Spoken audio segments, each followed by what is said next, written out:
While Marathon is not my normal genre, I found myself with some spare time in between replaying Resident Evil Requiem again and waiting patiently for the Crimson Butterfly remake to come out. So for some reason, I decided to torture myself with the latest extraction shooter courtesy of Bungie, of all studios. I am not an FPS expert. I lightly dabble in a lot of different things, but I'm not cracked or anything. And I'm definitely not in the proper age range to be cranking 90s. So consider this a perfectly average gamer's opinion on Marathon.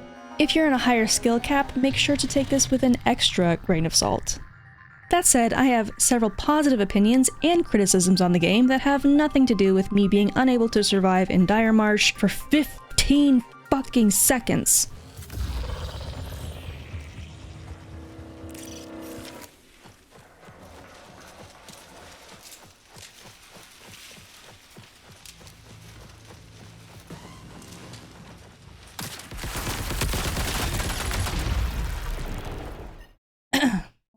Here's a TLDR chart for those opinions and a quick rating.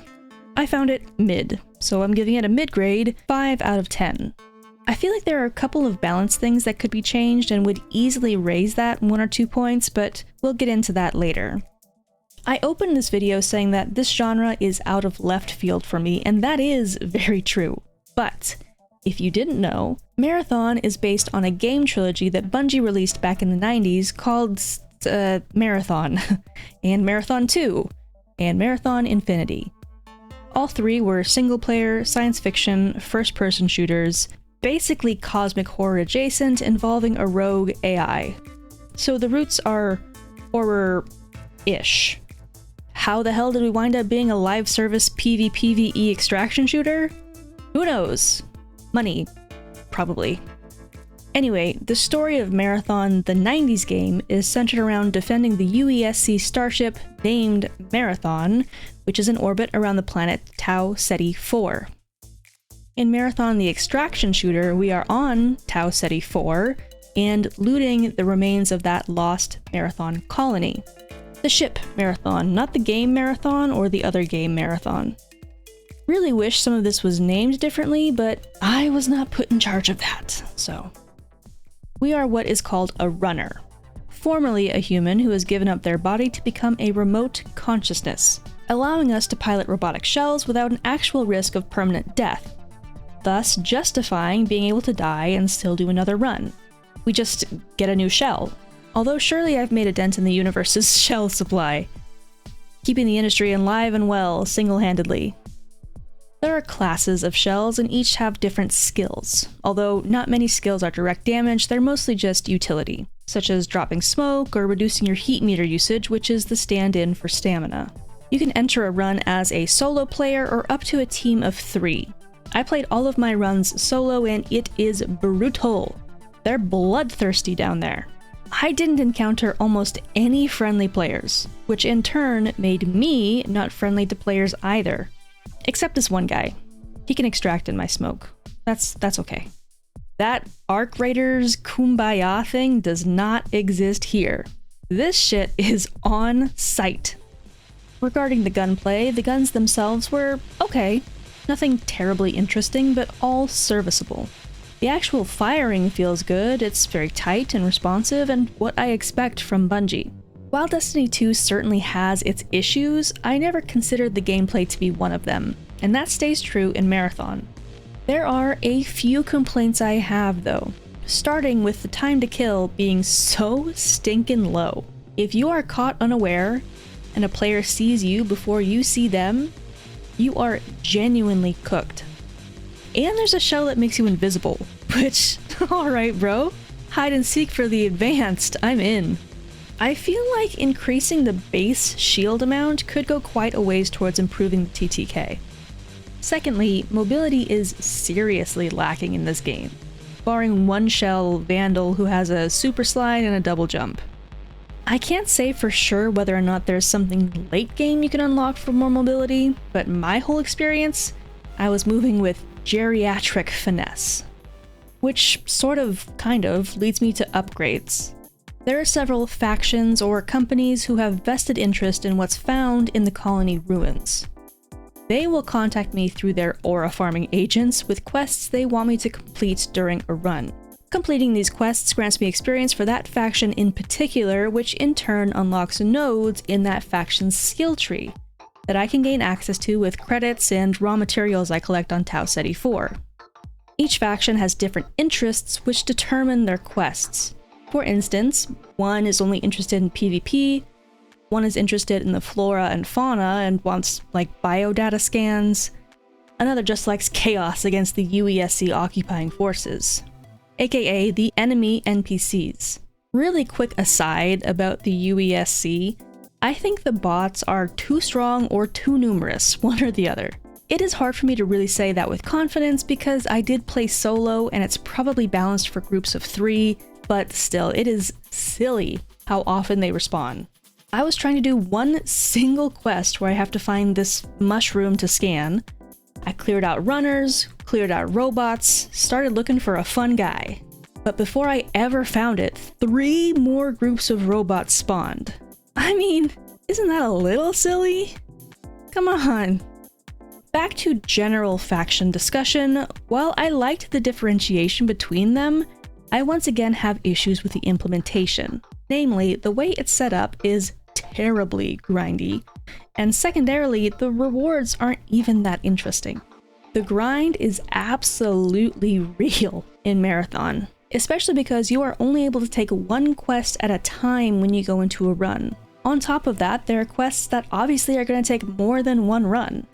Sometimes because there are several steps to it, and you only have a certain amount of time to get everything done and exfil, otherwise you molecularly explode.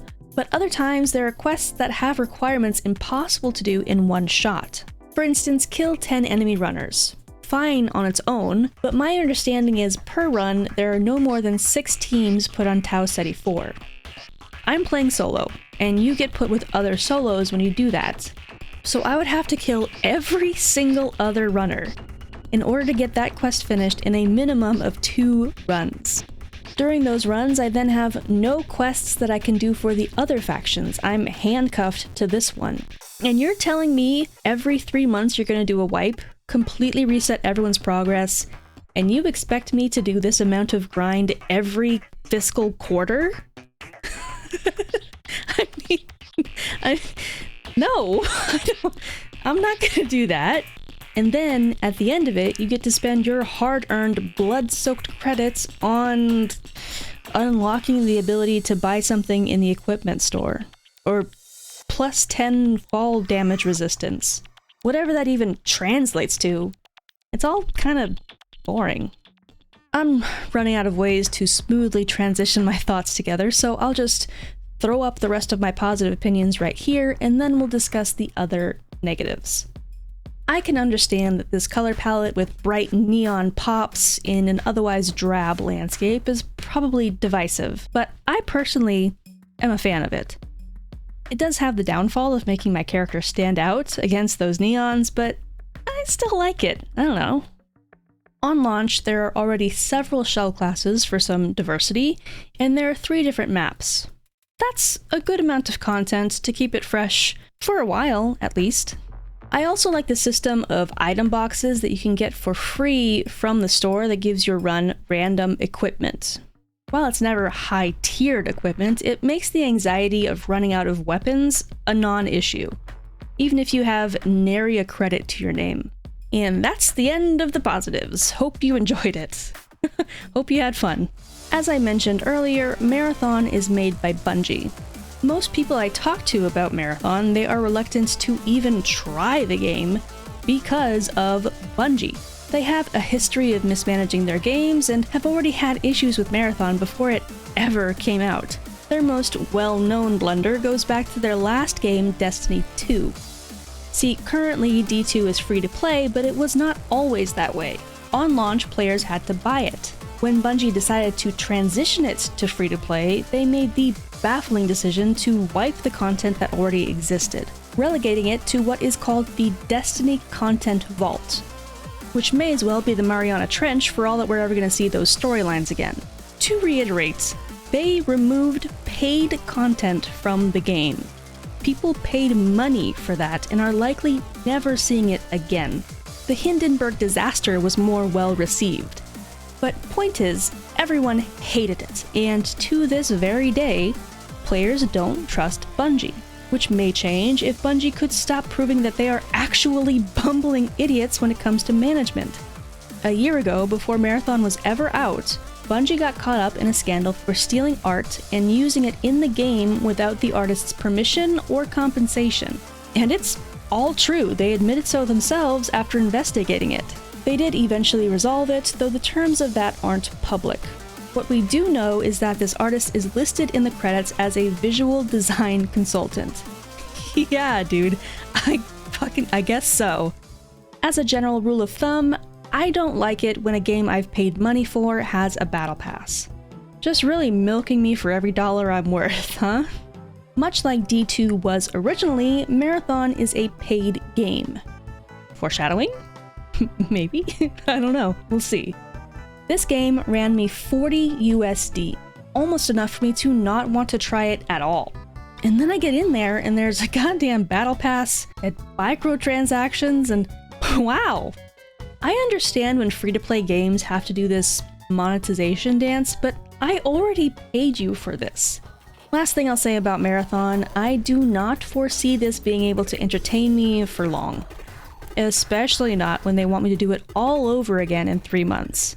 I will definitely need something new. I think it could benefit from an additional game mode.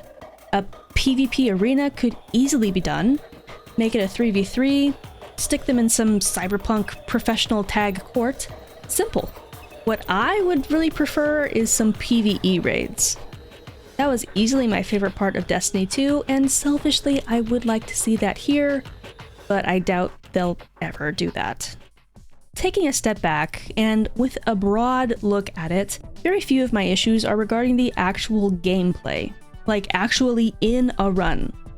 The issues I do have with that would largely be resolved by a simple balance change. We don't live in a vacuum, so I can't ignore the issues I have with Bungie or the Battle Pass or the other things I mentioned for the last, 10 minutes or so.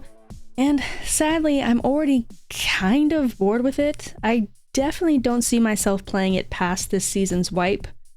That may speak more to maybe I'm just not an extraction shooter fan, or maybe I'm just well past video game grinds in general. So if this is your sort of genre, or you're fine with grinding the hell out of the same game and what you have seen interests you, I think the gameplay is good. And that is coming from the most average gamer you know. Thanks for making it to the end of this video. I gotta go play some Fatal Frame Crimson Butterfly. Shout out as always to my channel members, and I will see you all next time. Bye bye!